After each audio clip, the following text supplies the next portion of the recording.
তাই না? তো ঠ্যাঙ্গের অবস্থা কি? জায়গা মতো আছে? জায়গা মতো থাকলেও কি আর না থাকলেও কি, আমগো বাড়িতে কি আর কেউ ফল ফ্রুট নিয়ে আমগো দেখতে যাইবো? সাত কপালের ভাগ্য নিয়ে তো দুনিয়াতে আইসে ওই কারি না, আমগো তো পোড়া কপাল। তো তুই হুদাই ফাঁসি দিয়ে মরতে গেছিলি কি লিগা? বিষ খাই দি। আমাকে সলিড হার্ট, এরকম চিল্লায় মার্কেট লড়ার স্বভাব আমগো নাই। ভেজাল বিষ খায় মরণের ঢঙ্করণের শখ আমগো নাই, আমরা ওরকম না। তাই আমিও কিন্তু মার্কেট ছাড়ি নাই, দেখতে গেছিলাম গুরু তোর অসুস্থ শুই না, তাই বলে ভাবিস না যে টেকা ছাড়াই কারিনারে আমি গলায় লটকায় ফেলাম। হ্যাঁ, জাস্ট মানবিক কারণে দেখতে গেছি, এছাড়া আর কিছুই না। যাক, বিষয়টা মানবিক পর্যন্ত থাকলেই ভালো। কারিনা তো ওর তো কোনো ভরসা নাই, ওরা বিশ্বাস করন যায় না। আবার কি করে কোন দিকে লয়ে যায় বলা যায় না। এত সহজ না।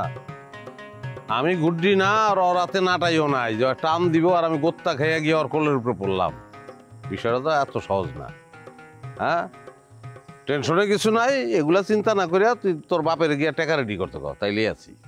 আপনি খালি টাকাটাই চিনলেন, ভালোবাসাটা আর চিনলেন না। আমি ব্যবসায়ী মানুষ, টাকা ছাড়া আর কি চিনবো? অমন মন আমি বহু ওজন দিয়ে মাইপেটে বেতার পড়াইছি। আপনি একটা সীমা।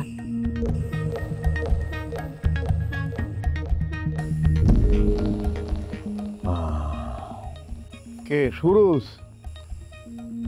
কাকা আসসালামু আলাইকুম, কেমন আছেন? ওয়ালাইকুম সালাম। আছি, ভালোই আছি। তুমি কি লেকচারিকে বাইট গেছিলে? না, আমি গেছিলাম ওই কারিনারে দেখতে, ওর অবস্থা তো গুরুতর। তাই অঙ্গ নাইনাইয়ের অবস্থাও খুব গুরুতর। ও নাইনাই তো এক সময় নাই হয়ে গেছে, 20 মিনিট পর ডাক্তার আইসে তারপর হার্টবিট পাইছে। তো এই খারাপ কি?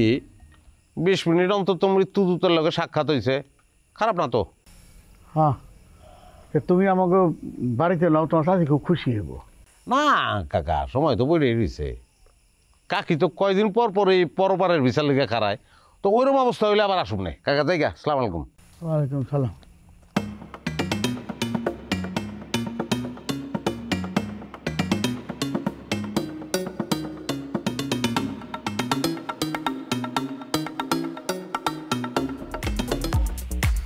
ওরে বাবা গো, মাজারা ভাঙ্গা গেছে গো, বেপা মা। হ্যাঁ সেমডি, ইরাম করে শুয়ে আছিস কেন? ডাক্তার কি করেছে তোরে? সোজা হয়ে শুতে কয়নি? হ্যাঁ, মাজা ব্যথা কি জিনিস সেটা আমার চেয়ে ভালো কেউ জানে না।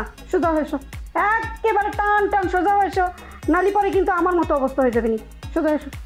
আমি বাঁচতেছি না, আমার চিন্তা লইয়া। তুমি আছো এখনো মাজা লইয়া। সুরজ ভাই কি কামটা করলো দেখছো? কি মজাটা লইতেছে আমগো লগে।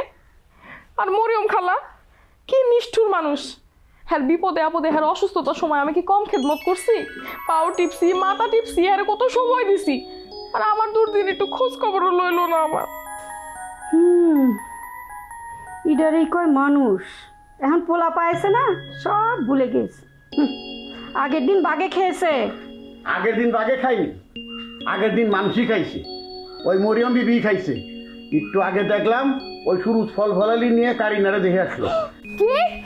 ও মা গো, একের ফাল দিয়ে ওইটা ও মা গো। বাকিটুক তো আর শুনিস নি, বাকিটুক শুনলে তো খাটের তলে সেজে যাবি। তারপরে দেখলাম রাস্তায় ওই ইয়ার লেকচারের সাথে। কি কি কইতে সব এগুলো তুমি? হ্যাঁ, এত করে বললাম যে বাবা আমাকে বাড়ি একটু চলো, নাইনের একটু দেখে আসো। সে কোনো গুরুত্বই দিল না। সে কয় নাইনের তো সিরিয়াস অবস্থা কারিনার, এই জন্য তো তার দেখে আসলাম। চিন্তা করছো আম্মা, চিন্তা করছো? কি আমার মেয়ের গুরুত্বই দিল না? হ্যাঁ, মাজাটা ভেঙে পড়ে রয়েছে আর সে গুরুত্বই দিল না। দেখতে গেল কারিনারে। আচ্ছা, আমি একটা কথা বুঝিনি, কি এমন মধু আছে কারিনার মধ্যে যে কারিনারে দেখতে যেতে হবে? ও মা, আম্মা গো, আমার তো মনে হচ্ছে ওটা ফাঁকা মানে গোল দিয়ে দিতেছে আম্মা। আরে তুই থাম, তোর আম্মা কি মরে গিয়েছে নাকি? হ্যাঁ, ফাঁকা মাঠে গোল দিবে? তুই এক কাম কর, আমার গত বছরের এক্স-রে রিপোর্টটা আছে না? আছে তো, ওইটা দিয়ে কি করবা? সাথে ব্লাড রিপোর্টগুলোও আছে, সেইগুলো সব একসঙ্গে নিয়ে সুরজের হাতে ধরাই দিবি। তারে বুঝাবি তোর অবস্থা কত গুরুতর। কে বেশি গুরুতর, তুই না কারিনা? বলটা মানুষের কাছে শুনিছি মুহি মুহি, এখন তো দেখতেছি আসতো বলদ আমার সামনে খাড়াই রয়েছে আল বলদ হইছো। এই তোমার এক্সরে রিপোর্ট আর ওই ফিল্ম দিয়ে কি চলবে নাকি? কি করছো তুমি এটা? বলদ আমার মায়েরা বলো তুমি। এই কি কথা, কিরম কথা বলদ হলাম আমি? কিরম কথা কইছি মানে? তুমি কি জানো এক্সরে ফিল্মে মানুষের নাম লেখা থাকে দেখছো জীবনে? আমার যে এক্সরে ফিল্ম ওটার মধ্যে দেখো না একটা অন্ধকারের মধ্যে দুইটা আড্ডি বাইরে হয়ে রয়েছে, ওইটাই যে সুরজ বাইরে দেখামো। ঠিক কথাই কয়েছে। আমি যাই দেখি ওই এক্স রে রিপোর্ট আর এই ব্লাড রিপোর্টগুলো ঠিকঠাক মতো আছে নাকি, নাকি ইঁদুর বাদুর আবার খেয়ে ফেলো। আমার যাও। এই এক্সরে ফিল্মের পর কিছু লেখা থাকে না? না আমার তো কোনো আইডিয়া নেই। তোর মা তো মেলাবার উঠেছে, মনে হয় ওইটি খেয়াল করেছে তোর মা ভালো হয়েছে।